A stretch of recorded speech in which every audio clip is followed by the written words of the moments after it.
निरंजन डावखरे. नहीं उपप्रश्न आहे.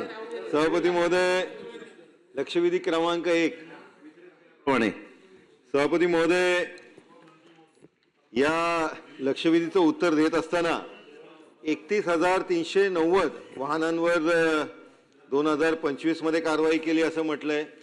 त्याच्यानंतर 2026 मध्ये 4,265 वाहनांवर कारवाई केली असं म्हटलंय.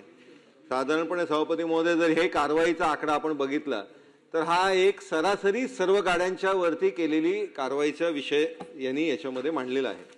सभापती महोदय, मी जी ही लक्षवेधी मांडलेली आहे, या लक्षवेधीचा उद्देश आणि इंटेंट थोडंसं समजून घेणं गरजेचं आहे.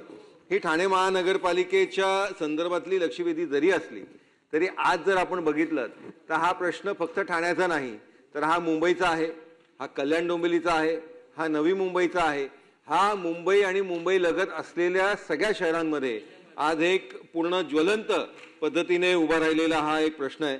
सभापती महोदय, कोविडमध्ये आपण बघितलं की साधारणपणे पब्लिक ट्रान्सपोर्टवरती कमी आणि प्रायव्हेट ट्रान्सपोर्टवरती लोकांचं डिपेंडन्सी, त्यांची गरज ही वाढली आणि त्याच्यामुळे येल्लो प्लेटच्या ज्या छोट्या गाड्या असतील किंवा सिटी फ्लो सारख्या बस असतील, मग ओला उबेर सारखे अनेक खाजगी ॲप आल्या की ज्यांच्या माध्यमाने ही प्रायव्हेट एक कमर्शियल ट्रान्सपोर्ट त्यांना उपलब्ध करून देण्याचं काम झालं. आता पुढे प्रश्न निर्माण काय झाला की गाड्यांची संख्या वाढली आणि नंतर एक रोजगारच्या निर्मितीच्या माध्यमाने एक रोजगार उपलब्ध होतो म्हणून माणसांनी किंवा तो जो गरीब व्यक्ती आहे त्यांनी लोनवरती गाडी घेतली, त्या ओला उबेरवाल्यांबरोबर लावून टाकली. या गाड्यांचा पार्किंगचा एक प्रश्न नंतर उद्भवला. आता हे पार्किंग करत असताना ज्या जिकडे त्यांच्या दृष्टिकोनाने सेफ्टी सिक्युरिटी आहे, म्हणजे जिकडे मोठे रेसिडेन्शियल कॉम्प्लेक्स आहेत, जिकडे CCTV कॅमेराचा स्कोप आहे, त्या तिकडे हे साधारणपणे या गाड्या लावतात. आणि हे गाड्या लावत असताना याचा जो त्रास होता हा त्या सोसायटीच्या लोकांना व्हायला लागला.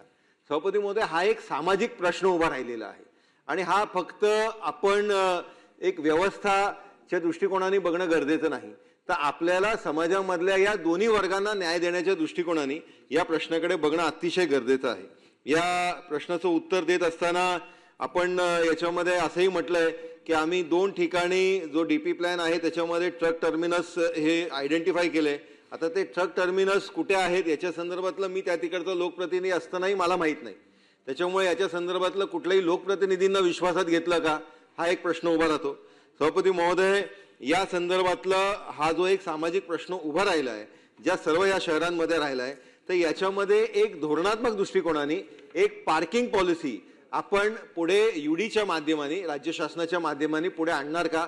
आणि ही पार्किंग पॉलिसी ड्राफ्ट करत असताना हे जे महत्त्वाचे शहर MMRDA मधले आहेत, या शहरांचे जे लोकप्रतिनिधी आहेत त्यांना विश्वासात घेणार का?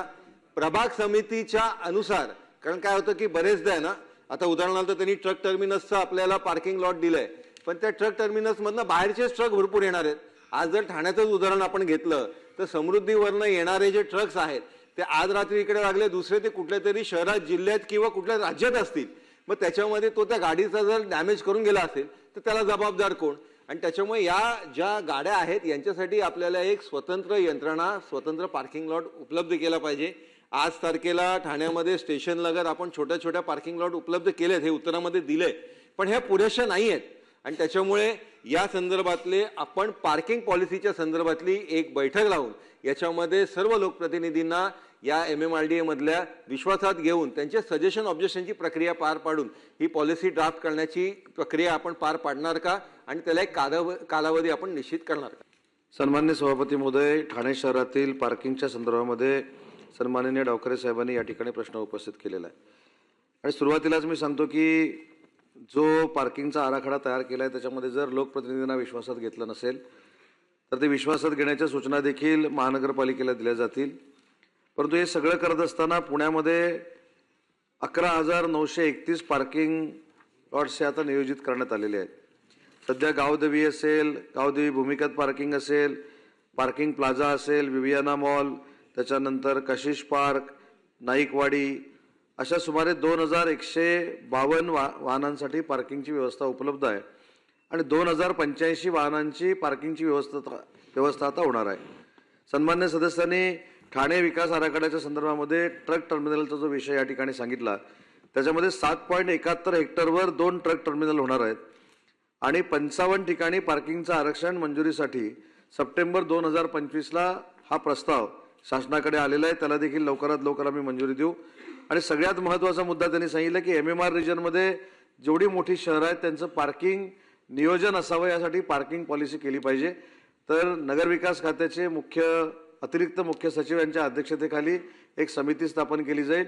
विधानसभेतले MMR रिजनशी संबंधित विधानसभेचे सदस्य, विधान परिषदेचे सदस्य आणि त्याच्यात पहिला क्रमांक निरंजन डावखरेंचा असेल अशी समिती स्थापन करून त्यांच्या समितीनं 90 दिवसात हा अहवाल शासनाकडे आणावा. पार्किंगच्या दृष्टीनं नागरिकांना सोयीसुविधा उपलब्ध व्हाव्यात यासाठी धोरणात्मक निर्णय घेतला जाईल.